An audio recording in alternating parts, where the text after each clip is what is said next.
Good morning. I wanted to go ahead and record my midpoint reflection for this class. So the first question that you asked was, what have you discovered about your educational experience that is different from today's students?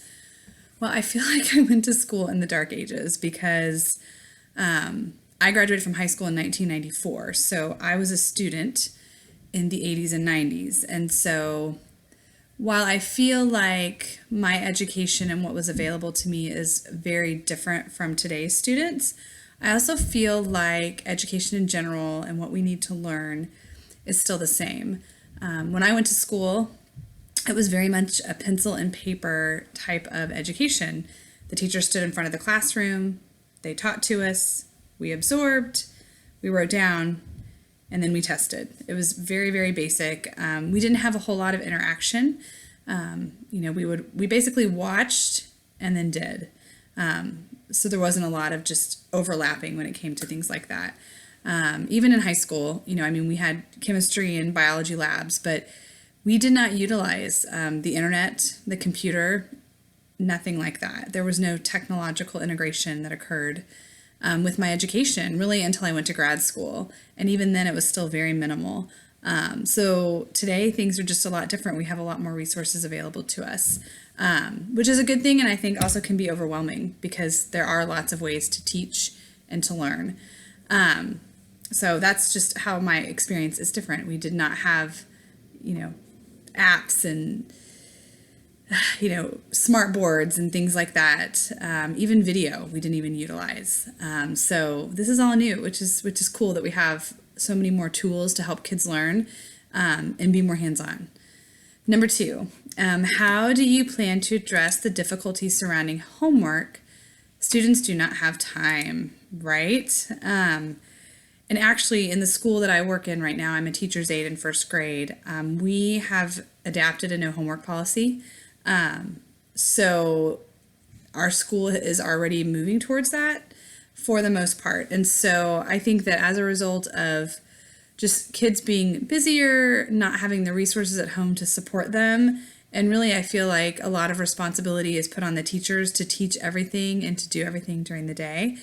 I feel like, and especially after taking this class, just the importance of layering technology and different types of teaching to help students absorb and learn as much as possible. My goal as a teacher is for my classroom not to just be a regurgitation of information. I want my students to be hands-on and I want them to remember things. I don't want it to just be short-term memory processes. I want what I teach to go into their long-term memory so that they can continue to utilize it year after year after year and have things pop up and be like, oh, I learned that in Mrs. Hinkle's class because she brought us up to the smart board and she was helping us with our spelling words. And through the smart board, she wrote the spelling words in black and then we were able to go up and write over the black marker with red, how to spell city or things like that. She helped us be more hands-on. So, I feel like it's important to have very focused lessons, but I also feel like too that we're going to have to be flexible in the classroom because our classrooms are so diverse, education-wise, and you have kids that are very low, kids that are very high, and then you've got your middle kids. So, being able to address that, and I have very much valued our different assignments where we have had to go through and look at the different ways to help our students, especially ones that are moving ahead. How do we continue to encourage them to learn at the rate that they're learning while not leaving those who are struggling behind? So in summary, I apologize, I'm kind of rambling on.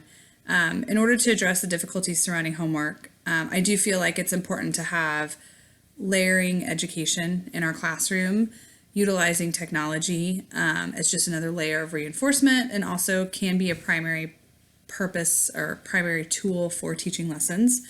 I also feel like, those who are struggling may need to rework some of the time that we have in class for them to really gain concepts. As a teacher, I have to be willing and open and flexible to address any discrepancies that I have in class and disparities as well. The last question is, how would you address a teacher who uses an iPad just to fill in class time? And I have to say that that does happen at our school. Excuse me. We'll have some free time in the morning, and it's like, get on reading eggs or getting on math seeds. And I think that as a teacher, and if there's a teacher that's doing that, it's really moving past using technology as a base source to integrating it into what we're doing every day. For example, let's say in a first grade classroom, we are doing our +2s. We're doing addition. So I would recommend using extra math, not as a babysitter, but as having the students go on and working on their addition facts, because that's just another layer of helping them. From there, I would encourage the teacher to look at what her lesson plan is for the day.